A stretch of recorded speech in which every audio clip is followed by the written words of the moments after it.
Hey guys, welcome to a new video on Scrap Mechanic, but today we're actually not going to be playing any Scrap Mechanic. We're actually going to be reviewing the new DevBlog 16 that was released this Friday. This is currently Sunday now. I forgot to do a video on it. I was going to do a video, but then I just forgot to do it. So it starts off with this image of 6 new storage containers, which are currently being developed. There might be more once Survival comes out. But obviously these look really cool, and there's a few images here. So we have fuel, electric, water, fertilizer, seed, and also ammunition, which is also potatoes, in other words. So to start off the fuel, as you can see there's a little bar here which shows like the capacity, maybe like how full it is, and there's a little square here at the top. This is going to allow for like automatic refilling of the actual container itself. As you can see, here's a diagram of the mesh of showing how the oil is going to be connected up to the engine. Simply you just have to connect the tank up to the engine and then it'll be working. So as you can see, there is a fuel and electric. So electric is going to be pretty cool because you're going to be using it on your electric engines, but I think electric engines are probably going to use quite a lot of electricity, so you're probably going to need like 2 batteries or so. As you can see, it still has the same meter, and this is going to be pretty cool as well because it still has the same square on top of it, which shows down here there's like some new pipes, but I'm not sure why electric would have a square when electric doesn't travel through a physical form. It's kind of like sort of like pulse or so. So I would have thought there'd be like a connection point where you connect something up to it or something. I'm not sure how this is going to work, but I'm guessing there's going to be like some solar power generators or wind turbines or something. You'll be able to actually generate power, because there's going to be no use of actually having batteries if we're not going to able to generate it. So it's going to be pretty cool ways of actually generating power. Maybe if you connect up a bearing to an electric motor and spin that bearing with your hammer, it will produce electricity. That would be pretty cool. That'd be kind of like the Scrap Mechanic way of doing things, I'm guessing. And also, moving on, we have this water tank. So as you can see, it still has the same stuff as this like thing where you can refill on. That is like the little thing. Also, as you can see, there's a little tap here. So I'm guessing you'll be able to manually refill your own cup or something, because I'm guessing water is going to be one of the main survival aspects of the game, trying to find water and collect it and stuff. So I'm guessing you're going to have water to actually survive, so I'm guessing you'll be able to refill your own like cup or something with that, so have that on your vehicles as you go, just to keep on refilling your like hydration. So down here we have fertilizer, which is going to be pretty cool, and also we have seeds. So this is going to be basically the farming aspect of the entire Scrap Mechanic. It's going to be kind of like farming simulator in a way, because there's probably going to be like cultivators, seeders, and different type of machines that will be able to connect up to like vehicles. So we'll have like automatic like harvesting devices like combine harvesters and stuff. That'd actually be pretty sick. So as you can see, they still have like this thing. So everything's going to be like transferred using these pipes, because every single consumable tank actually has one of these squares on top. So everything's going to be like connected using these pipes, I'm guessing. Also there's potatoes. As you know, you have to farm potatoes, so these two will actually come in the manufacturing of this.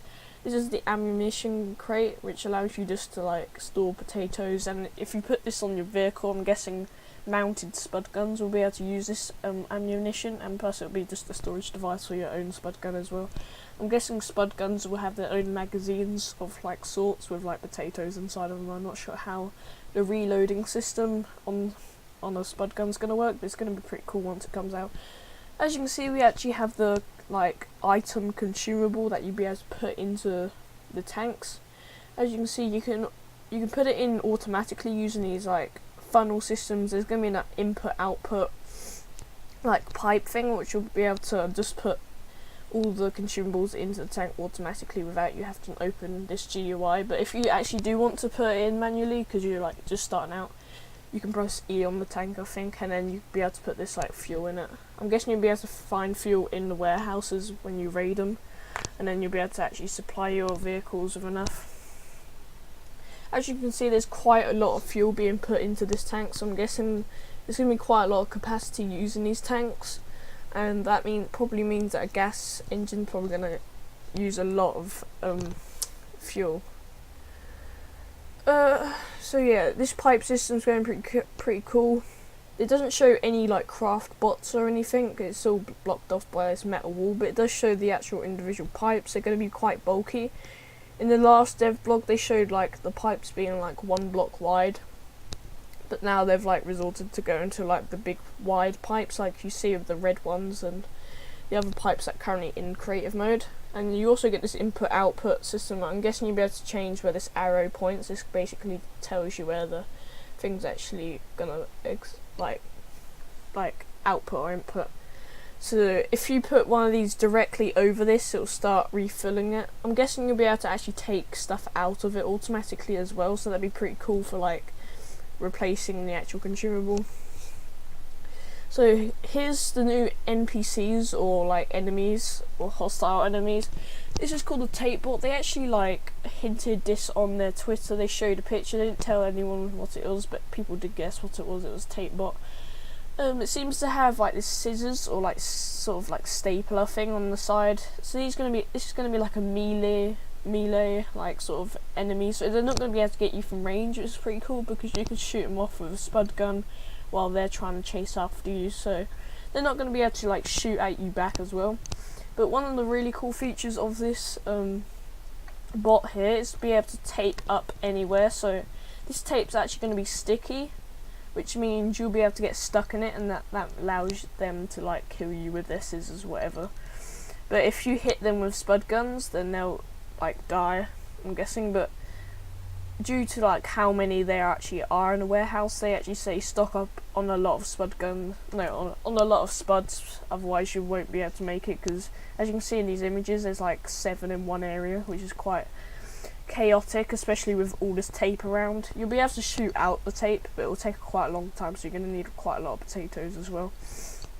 As you can see some of the parts that will be added to Scrap Mechanic Survival. See all these new like warehouse sort of interior. So we've got new lights, we've got new banners, we've got new like I-beams and stuff. You can kind of see all the stuff that we might actually get in survival mode. Sneak peek of some of the stuff. Here's some of these boxes piled up. I'm starting to think these boxes are kind of weird though, because we have like all these consumable tanks up here, but do these boxes actually store anything? These little like, we have like radishes and like oranges and stuff. These might actually be able to store like some of the crops that we actually harvest as well, which is going to be a pretty cool use because we can be able to put it on pallets.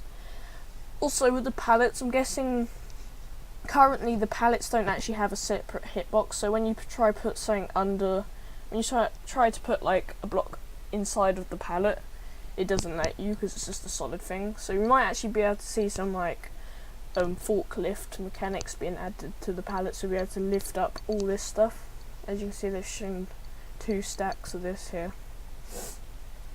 And moving on, we've got the new progression system on like some of the parts and Scrap Mechanic. They're showing the new gas engine's going to have 5 levels. Well, they might add upon this, but they realise that the standard gas engine is way too powerful at the start of the game, because you start with the gas engine and then you basically set for the entire like game, so it's not really much you can do after you get one.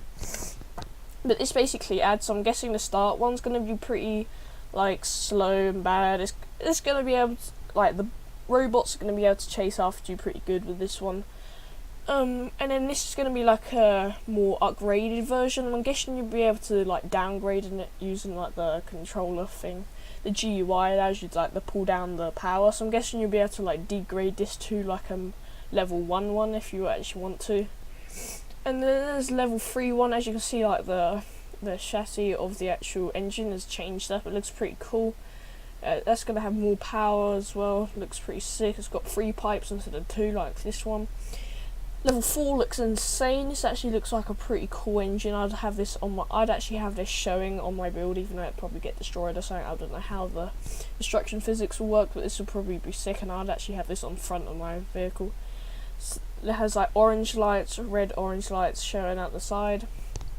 And level 5 looks absolutely insane. As you can see, the front bit looks like some arc reactor or something. It's insane power generator thing. Looks like it's about to blow up, or a nuclear bomb. That just looks mental, and I can't wait. There's going to be more progression systems in the game as well, so I'm guessing there's probably going to be like a progression system on the driver's seat. I'm not sure. I'd love to see some more progression like items that will be added to survival, because already this gas engine looks insane. I want to see some more of that.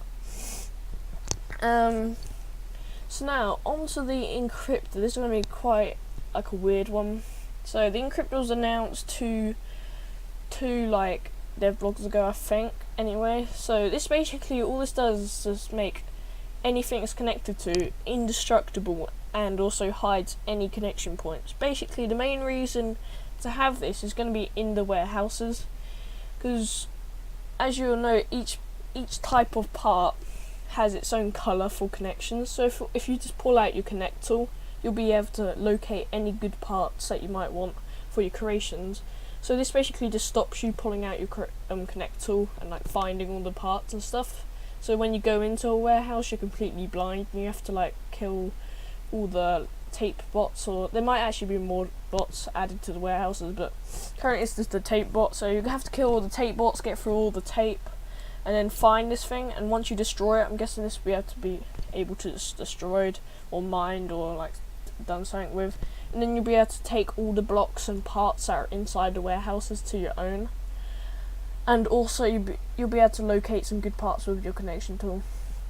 And this can also be put on your own vehicles, so if people are trying to get into your base or something, then they won't be able to find or break into your base easily. I'm guessing you'll still be able to break into people's bases, but it'll take a long time. Maybe you have to shoot spud guns at metal, probably take each metal block probably has its own like health bar or something. I'm not sure how that's going to work, but obviously you'll still be able to get into someone's base even though they have a encryptor on. I think it's just because this is just better for like the multiplayer aspect of the game, because there's going to be like some PvP in this game as well. So it's not going to be just a fight to actually get materials. It's going to be to fight the first one to actually get the materials and build up a good base before the other opponent can. So this is going to be one of the good blocks to have, especially in your base. If you don't have this in your base, you can be raided quite easily. So moving on, this is one of the most exciting ones because it's coming up quite close to where we are now. This is actually coming out they say coming out near Christmas. So this is the challenge mode, and as you can see there's like a new bot type. I'm guessing this is like the referee or something. I don't know. This is basically like a Portal 2 aspect of the game. If you haven't seen Portal 2, it's basically like a testing area where you have like to press buttons and do little challenges and puzzles and stuff to get past. As you can see, you put balls in like machines which connects up. Looks very like Portal 2. Like looks really insanely like Portal 2, but okay. I'm guessing it's their own. Now, obviously, they say there's gonna be 40 challenges default, but they said it's gonna be opened up to modders. So any people that are good at modding will be able to make their own challenges, and they'll be able to upload them to the workshop.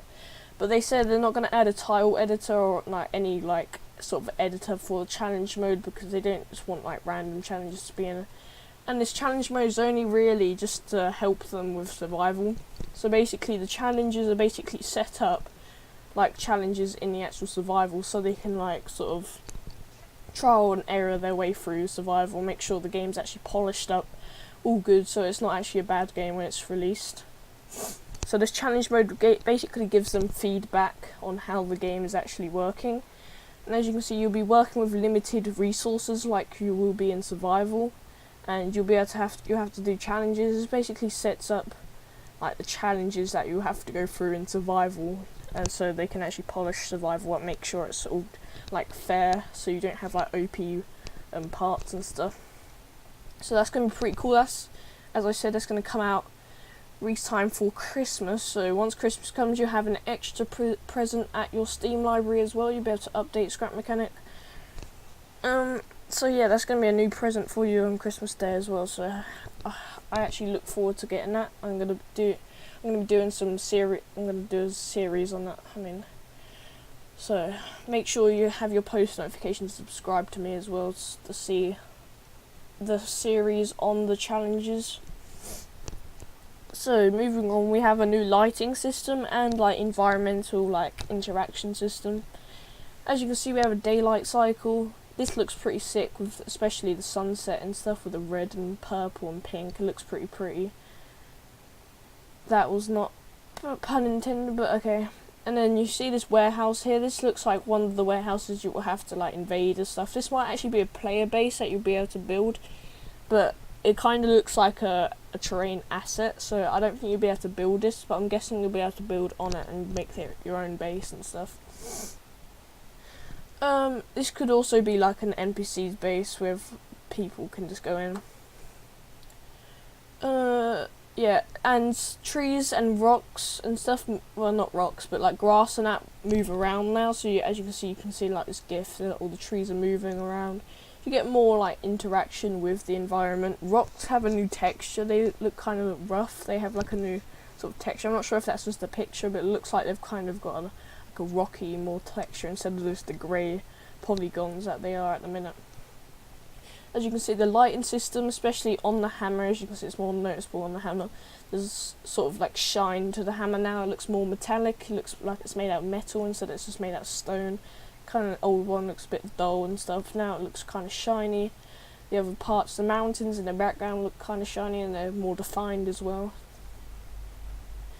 So yeah, that's basically the end of this DevBlog. If you actually hope to see Survival coming out in 2019, that's when they said they're going to bring it out. 2019's, they said if they have a goal of 2019, but it's not promise. So what they mean by not promise, they might not get it by 2019, it might be 2020, but that probably means it's going to be late 2019 or maybe not even 2019 at all. So if you're expecting it to come out at like January or something, it's not going to come out in January. It's definitely not going to come out in February. It's going to be kind of late in the year, because they said they might not even make it to 2019. It's only a goal, it's not a promise, so obviously it's not going to be like early 2019 unless they're trolling us and they have like their finished game all set up as well. But thanks for watching, guys. If you want to see more of this DevBlog reviews, then you can obviously subscribe to my channel. I'm probably going to do the next one if they actually release another DevBlog without releasing Survival. I'm guessing they're going to do DevBlogs after Survival. They might add a new mode, but that's way past the future. So yeah, hope you like this video and also subscribe to see more of these videos, and also the challenge mode videos I'm going to be doing at Christmas. So yeah, make sure you subscribe and post notifications on so you get to see my videos straight when they come out. Thanks for watching.